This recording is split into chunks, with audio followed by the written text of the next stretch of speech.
how much does it cost to build a football stadium? And what if instead of placing it on the ground, you had to suspend it 350 meters in the air? That's exactly the kind of madness Saudi Arabia is pursuing for the 2034 FIFA World Cup. And it's not just one stadium, they're building an entire collection of venues unlike anything the world has ever attempted before. But that floating stadium is only the beginning of the story. For the 2034 FIFA World Cup, Saudi Arabia is constructing a new generation of stadiums and investing more than $20 billion into the entire project. It is the largest stadium development program ever undertaken in football history. The question is simple. Why would a country spend so much money and effort on something no one has ever dared to build before? Are they simply building stadiums, or is there a much bigger vision behind it? The crown jewel of the entire project will be the King Salman International Stadium in Riyadh. With a capacity of 92,000 spectators, it will become the largest stadium in Saudi Arabia. It is scheduled to host both the opening ceremony of the World Cup and the final match. Constructing this single stadium alone will require more than 6,000 tons of steel and approximately 250,000 cubic meters of concrete. It won't just be another sports venue. It'll be like erecting an entire mountain of steel in the middle of the desert. Its appearance is just as extraordinary. Inspired by traditional Saudi geometric patterns, the stadium's exterior will remain opaque during the day.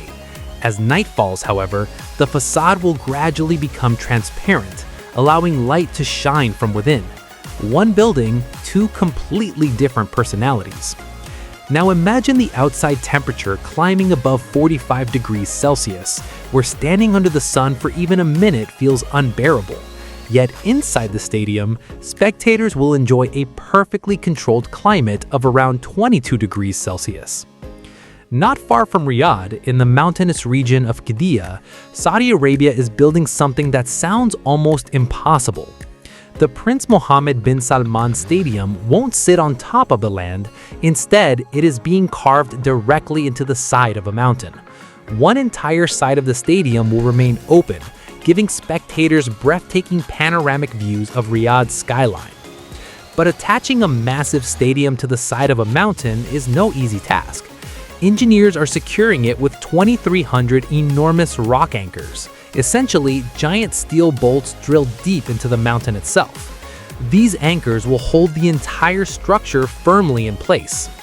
Whether it's earthquakes or sudden flash floods, every possible natural challenge has already been considered during the design process.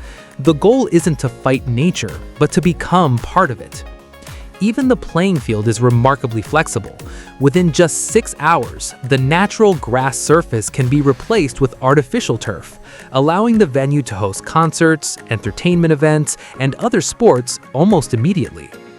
And if the weather suddenly changes, the retractable roof can close completely in just 15 minutes. Back in Riyadh stands one of Saudi Arabia's most recognizable sporting landmarks. Built in 1987, the stadium is affectionately known as the Tent because its roof resembles the traditional tents once used by Bedouins.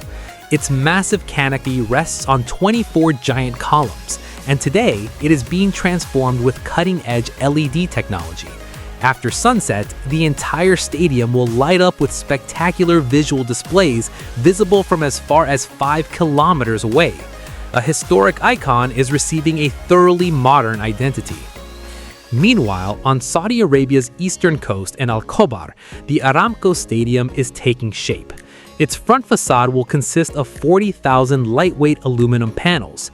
As sea breezes pass through them, the panels gently move, making the entire exterior appear like rolling ocean waves. Even more impressive, the stadium will use seawater itself as part of its cooling system. Then there's the city of Abha, where the King Khalid University Stadium is rising 2,200 meters above sea level. At such elevations, thinner air makes breathing more difficult for athletes. To solve that challenge, engineers are installing a specialized air pressure management system that recreates more comfortable playing conditions. The naturally cool mountain air will also be used to help regulate the stadium's internal temperature. Have you noticed the pattern?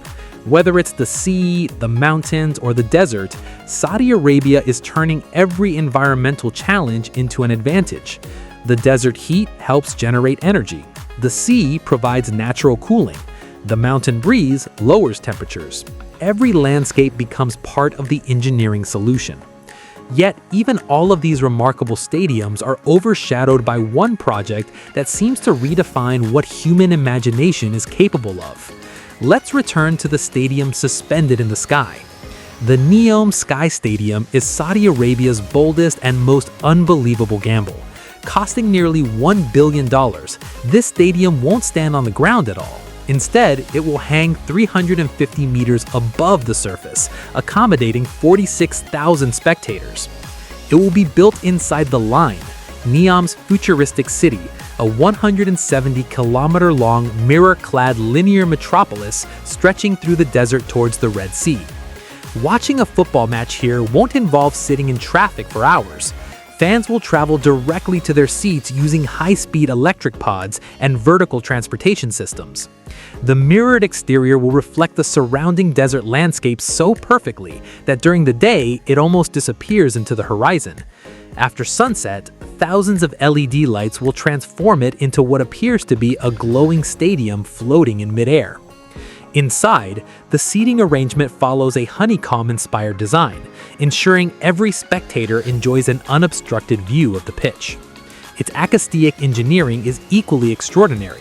A single cheer from one section of the crowd will echo throughout the stadium like rolling thunder.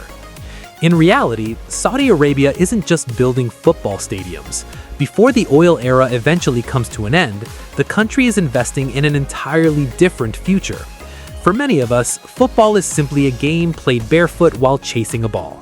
But here, it has become one of the world's most expensive symbols of ambition, innovation, and national transformation. Still, one question remains. Is this dazzling vision truly the future, or is it simply an incredibly expensive dream suspended in the sky?